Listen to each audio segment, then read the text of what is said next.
Hey guys, what's up? Today I'm gonna do my showcase on Gall, which is the mage form of Cho. Turn on this stupid night elf. I just want to say first off that I don't really have a whole lot of control other than abilities, cause Cho AI. When I did their Cho, of course the Gall was AI instead.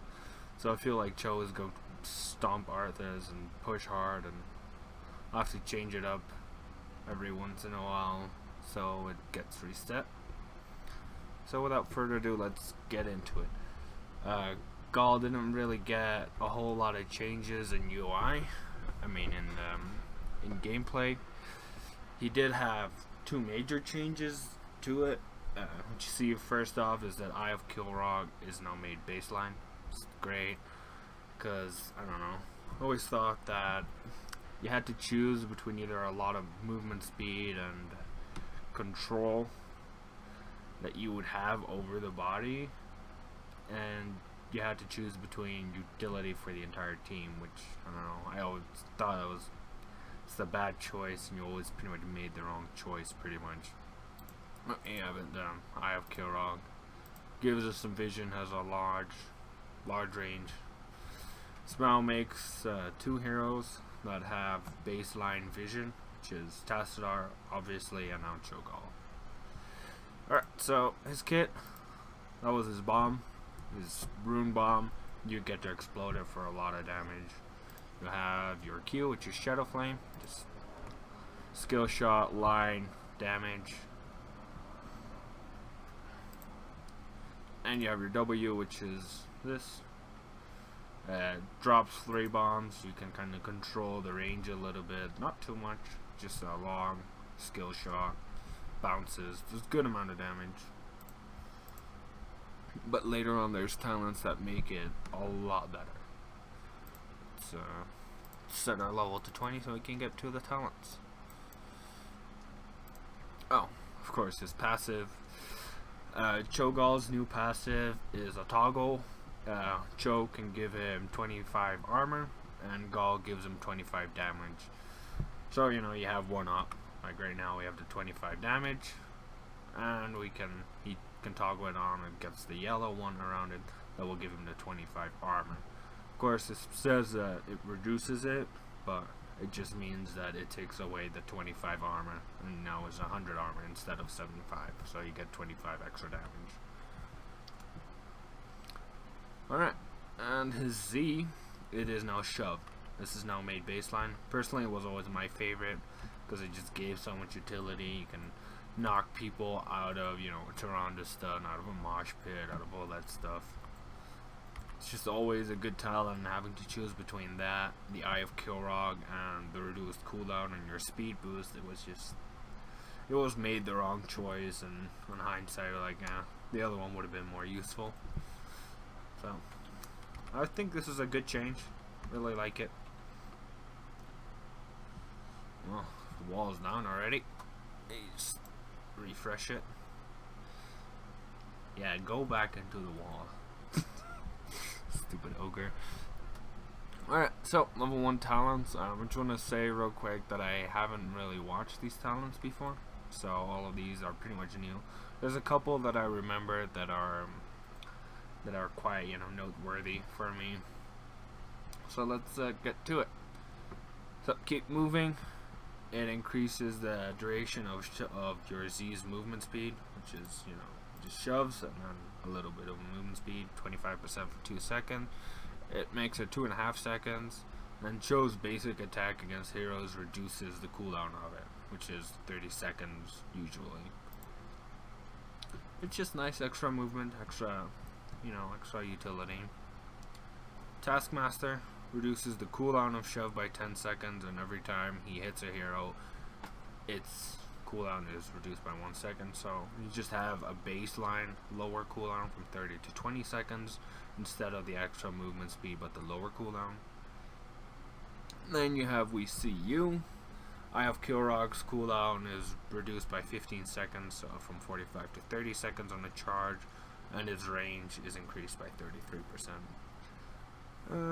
I don't know, personally I'd go for either of these. I think they're both good. I think that's going to be, you know, dealer's choice here. Just go with keep moving for the extra. Alright, double back. This is a revamp of the old talent where your third orb on your W instead bounces back. So, you know, bomb, that one goes back to this one instead of that one. Now you activate it instead, so you get to choose for it to have 3 or a second, or it just keeps on going. Just show it. Boom.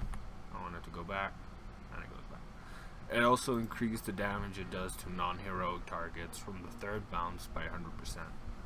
So it goes from 330 to 600. It's a lot of damage. It's a talent that is most used for soloing bosses, etc.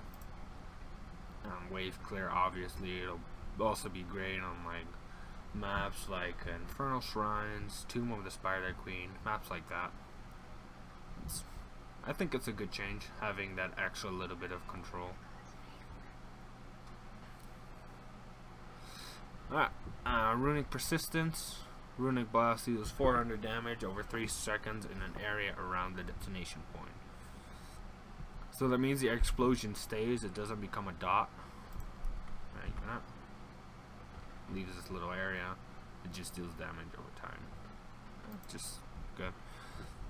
Bombs away, damaging a hero with Runic Blast increases the damage. After 20 heroes hit, it increases the range and the speed of Cho'Gall's bomb. So it makes the bomb go faster and go further. Probably this one, I don't know. Would maybe depend on the map.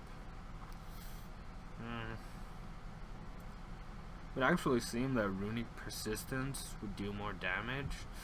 However, the cooldown on your bomb is 8 seconds, whereas the cooldown on Dread Orb is 6 seconds. So it's would actually even out a little bit.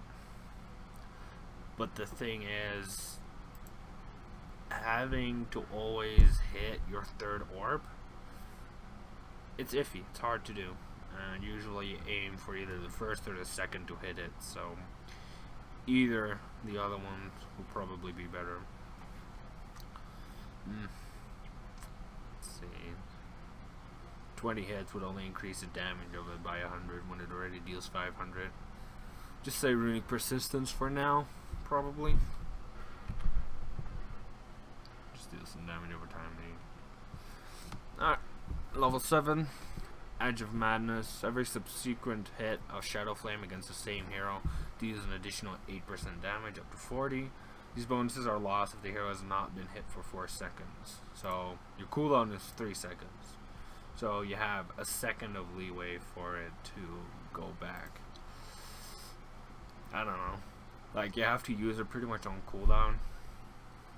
Maybe if it was buffed to like 5 seconds, it'd be better. Right now I think it's not that great.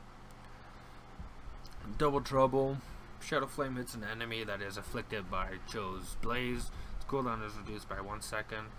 After hitting 20 heroes, the cooldown is permanently reduced by 1 second. This is good. This is a good talent.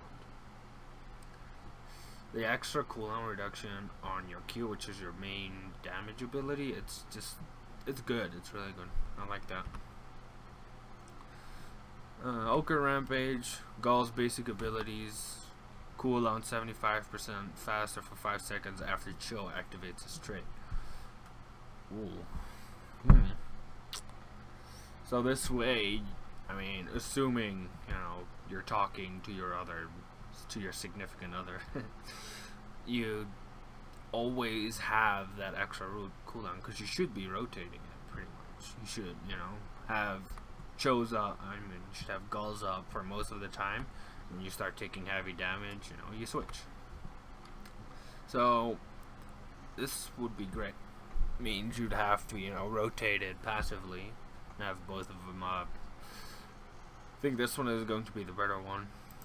We'll see. We'll have to see how it'll pan out, and of course, you know, it would depend on your other person. I don't know. He's just good.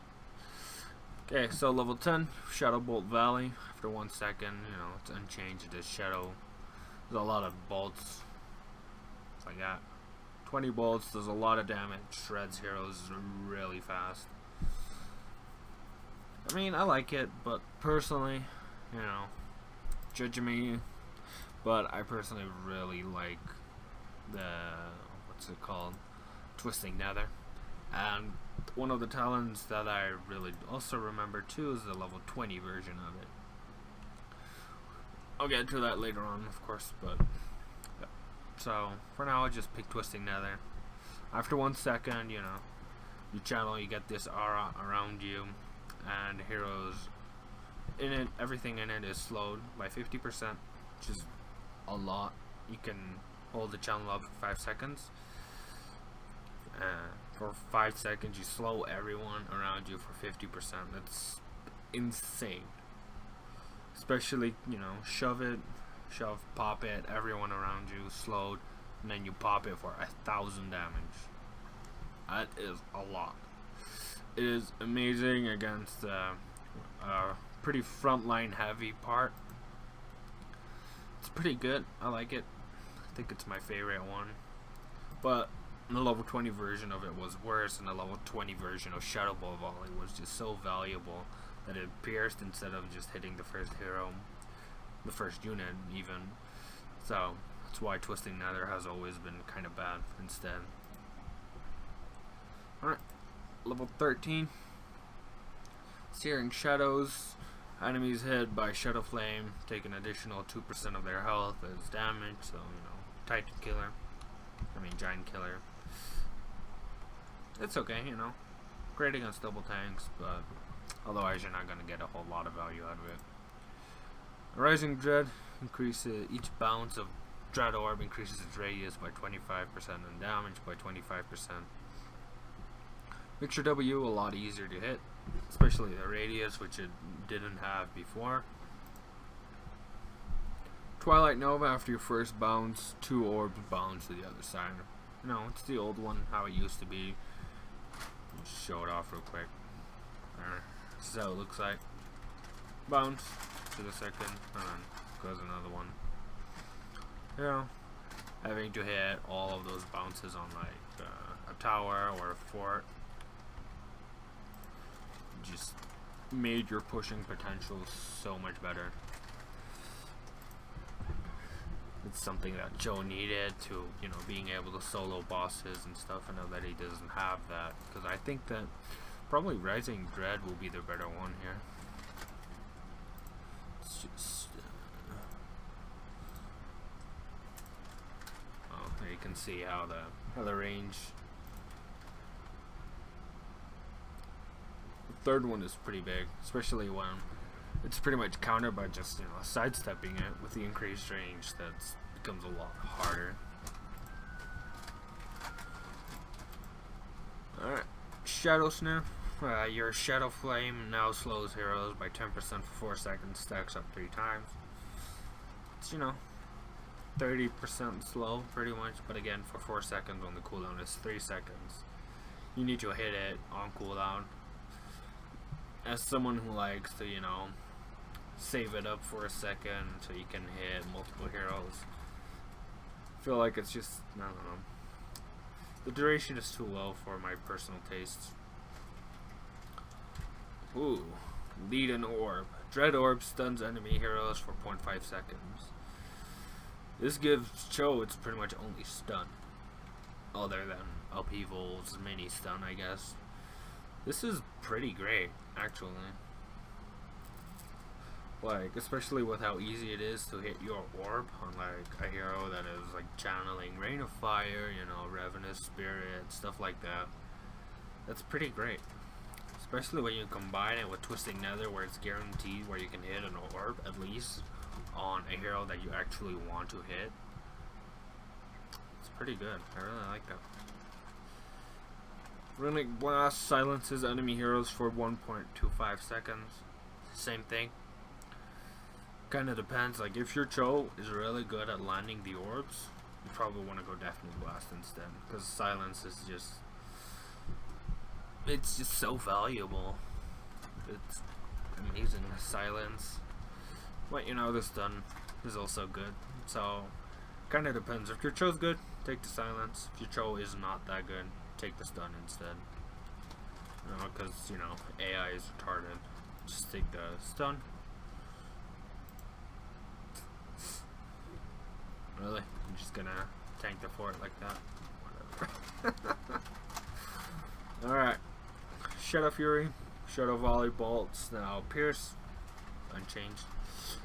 Shifting Nether. Now this is the one that I want. Okay. So, basically, for those that play League of Legends, Shifting Nether turns your W kind of into Fiddlestick ult. You can now teleport anywhere in this range first, and then it will start jumping. It's like that. It gives Cho, no, it gives Gall an initiate, whereas, you know, Cho has his Q, his wind up charge thing that helps. This gives you an initiate too, so it allows you to go in, go back in. You know, personally, I think it's great. I think it might make Twisting Nether meta again. Hope, well, not again. Really, now this time.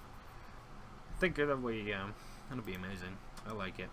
But, you know, again, you gotta communicate with your Cho, because if he wants to go out or if he wants to wait and you just say like, nah, screw that, and you just go in anyway, kind of messes him up too. Remember, you're a 2-player hero. It's 2-player co-op. Don't want to mess each other up.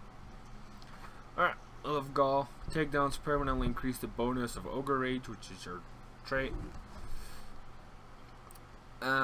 Cho has the same thing with armor, except it only stacks up to 20%. And I said the same thing.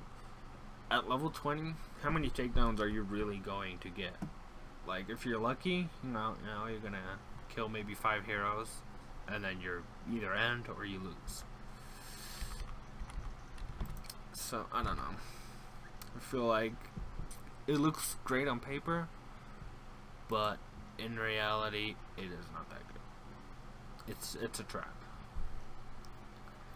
Psychotic Break. Upon dying, Gall gains Ogre Rage and can use abilities for 10 seconds, so your trait activates and you can die. So, let's do that for a second. I know how to show you guys this. I have an idea for that.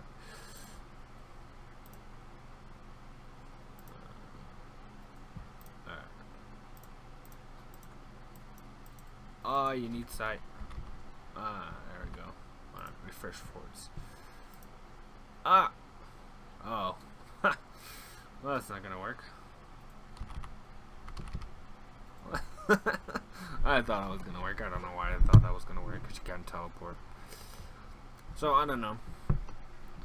Like, it's good. And Cho has a talent that reduces your respawn timer by 50% when you die too. In combination with this, it'll be good. But let's face it, when you're level 20, you're just not going to die that much, and when you do, it's just too impactful that even that 50% and Psychotic Break, you're only going to be able to use it like maybe once or twice. So, I don't know, I think it's a trap. I don't think that either just the heroics will stay pretty much the main choice that you're gonna have. Don't really see a whole lot of different builds either. I think that it's pretty much this build that we have now. I mean, could go for maybe a more bomb build, I guess. Not really. There's only 2 talents for that.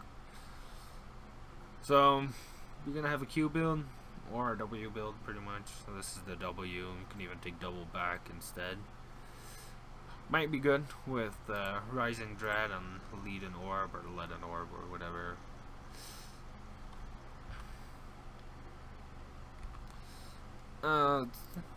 Let's try it out. Double back. I'll go Rampage. Twisting Nether. Again, Twilight Nova with the stun. Might be able to get pretty good value out of that. Especially on like a map where you have spread out. Again, you know, like Infernal Shrines and the works. Yeah, might be great. Let's take Rising Dread for now, so I can take double back. I'll just do Gall'Rework for extra damage. Why not? Boom. Boom. Some pretty good damage. I'll give him that.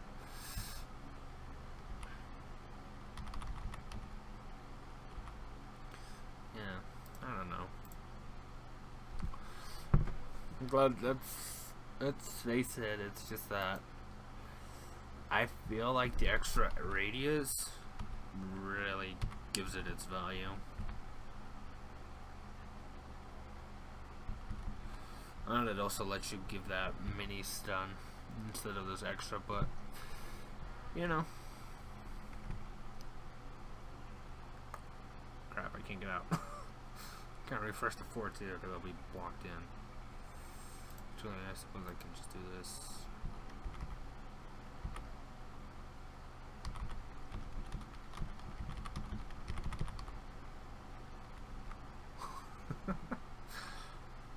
Fort OP.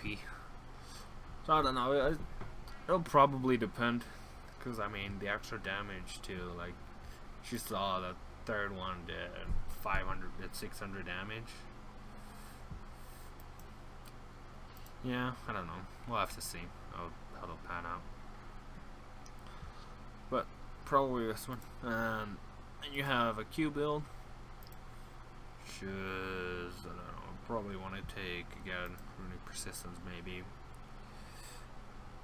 Double Trouble, Twisting Nether, Searing Shadows, Shadow Snare, and again this one either depends. Let's complete the quest real quick. Q, Q, Q. I guess it was already half that anyway.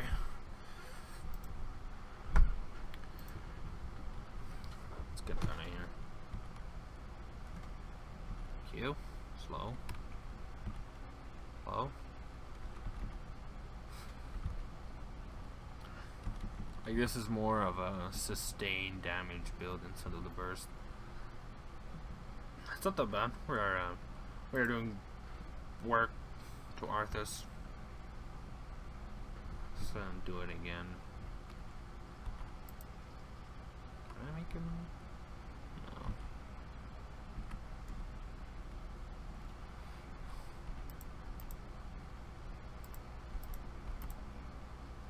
Maybe I can ping and have him go to the dummy.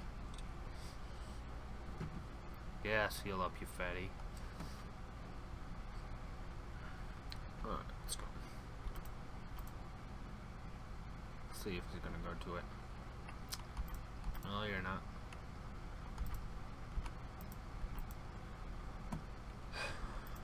So you don't really have a whole lot of control in training.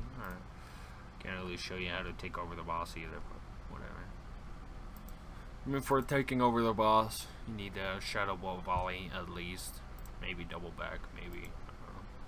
Like, it's not that necessary double back, you just need the volley.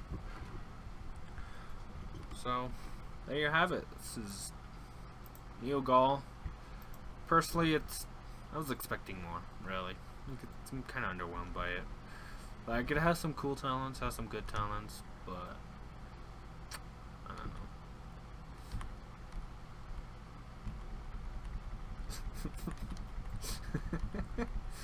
Oh, that's pretty cool.